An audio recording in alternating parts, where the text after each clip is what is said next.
Hello viewers, আসসালামু আলাইকুম। এই কাঁঠালের সিজনে কাঁঠাল দিয়ে কিন্তু নানা রকমের পিঠা বানিয়ে খাওয়া যায়। তবে কিভাবে কাঁঠালের পিঠা বানাবেন এবং কিভাবে গুঁড়িগুলোকে প্রসেস করে পুরো কাঁঠালের সিজনটা জুড়ে সংরক্ষণ করে রাখবেন, সম্পূর্ণ পদ্ধতি আজকে আমার এই ভিডিওতে আপনারা পেয়ে যাবেন। তো আমি এখানে 3 কেজি আতপ চাল নিয়েছি। আমাদের এলাকায় আওলা চাল বলে, আর আপনাদের কোন এলাকায় কি বলে অবশ্যই কমেন্টে জানাবেন। আমি এখানে 3 কেজি আতপ চাল নিয়ে পরিষ্কার পানি দিয়ে ধুয়ে ভালো করে ভিজিয়ে নিব। 2 থেকে 3 ঘন্টা এইভাবে পানিতে ভিজিয়ে রাখব। যতক্ষণ পর্যন্ত না পানি থেকে স্বচ্ছ পানিটা বের হবে ততক্ষণ পর্যন্ত ধুয়ে নেব। 3 ঘন্টা পর চালগুলো ফুলে যাবে। এরকম হাত দিয়ে টিপ দেওয়ার পর যখন দেখবেন চালগুলো ভেঙে যাবেন, তখন বুঝে নেবেন যে চালগুলো সম্পূর্ণভাবে ভিজে গেছে। এখন ভালোভাবে চালগুলো থেকে পানিটাকে ঝরিয়ে নেব এবং এর মধ্যে দিয়ে দিব 3 থেকে 4 টুকরো কাঁচা হলুদ, উপরের খোসাটাকে ছাড়িয়ে। আজকের চালগুলো আমি ঢেকিতে দিয়ে গুঁড়ি করব। আপনারা ইচ্ছা করলে মেশিন দিয়েও গুঁড়িটা করতে পারেন, তবে ঢেকিতে গুঁড়ি কোটার যেই টেস্টটা পাওয়া যাবে মেশিনের গুঁড়ি কোটায় সেই টেস্টটা অবশ্যই পাওয়া যাবে না। তো যেহেতু আমাদের বাড়িতে ঢেকি আছে, সেহেতু আজকের চালের গুঁড়িগুলো আমি ঢেকিতেই করব। তবে ঢেকিতে গুঁড়ি কোটার কিন্তু মজাই আলাদা। তো কথা বলতে বলতে সম্পূর্ণ চালগুলো আমি ঢেকিতে দিয়ে এখন কোটা শুরু করে দিয়েছি।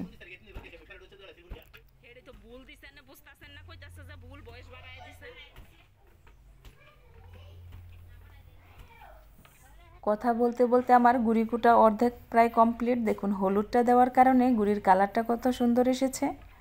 আর হলুদটা দেওয়ার কারণে গুঁড়িগুলো যখন ভাজা হবে তখন খুব ভালো একটা স্মেল আসবে।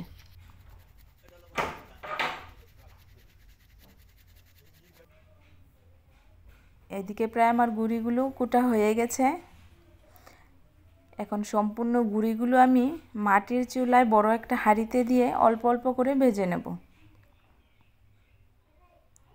তো হাঁড়িতে আমি কিছু পরিমাণ গুঁড়ি দিয়ে দিব, দিয়ে চুলায় জালটা ধরিয়ে গুঁড়িগুলো আমি ভেজে নেব।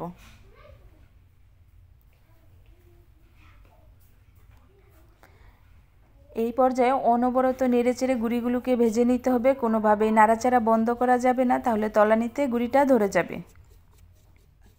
গুঁড়িটা যদি নিচ দিয়ে পুড়ে যায় তাহলে কিন্তু খেতে ভালো লাগবে না। কিভাবে বুঝবেন যে আপনার গুঁড়িটা সম্পূর্ণভাবে ভাজা হয়ে গেছে, তাও আপনাদের বলে দেব। এইভাবে অনবরত নাড়াচাড়া করতে করতে যখন দেখবেন গুঁড়িটা একেবারে ধুলার মতো হয়ে গেছে এবং নাড়াচাড়া দিলে খুব সহজেই এদিক ওদিক নড়ে যাচ্ছে এবং ছিটকে পড়ছে, সেই পর্যায়ে বুঝে নিতে হবে যে গুঁড়িটা ভাজা কমপ্লিট হয়ে গেছে। এখন বড় একটা বোলের মধ্যে গুঁড়িগুলো আমি ঢেলে নেব।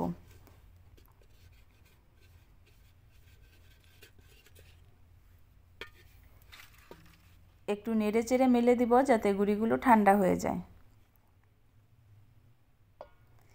একই হাঁড়িতে আমি দ্বিতীয়বার আবার গুঁড়িগুলো দিয়ে ভালো করে গুঁড়িগুলোকে অনবরত নেড়ে চেড়ে কিছুটা সময় ভেজে নেব। ঠিক একই প্রসেসে আবার গুঁড়িগুলোকে আমি ভেজে নেব। যখন একবারে ধুলার মতো গুঁড়িগুলো তাড়াতাড়ি এদিক ওদিক নড়ে যাবে, সেই পর্যায়ে গুঁড়িগুলো আমি চুলা থেকে নামিয়ে নিব।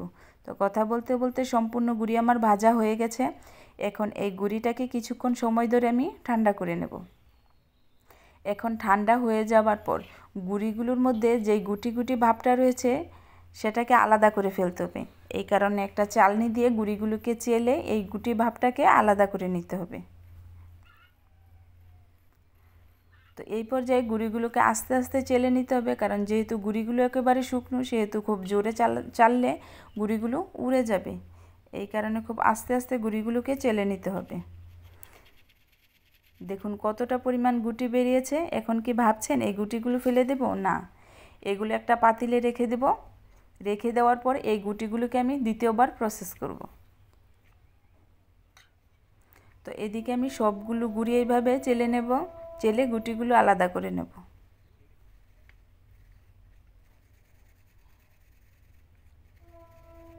আমার সম্পূর্ণ গুঁড়িটা চালা কমপ্লিট হয়ে গেছে। এখন আমি আপনাদের দেখিয়ে দিব এই গুঁড়িটা চালার পর অবশিষ্ট যেই গুটিটা বেরিয়েছে সেটা আমি কিভাবে আবার প্রসেস করব। যেহেতু এই গুটিগুলো ভাজা, সেহেতু দ্বিতীয়বার আর ভাজার কোনো প্রয়োজন নেই। এই কারণে আমি একটা ব্লেন্ডার জারে নিয়ে গুঁড়িগুলোকে আমি একটু ব্লেন্ড করে মিহি একটা গুঁড়ো করে নেব। তো দেখুন কত সুন্দর মিহি গুঁড়ো হয়েছে।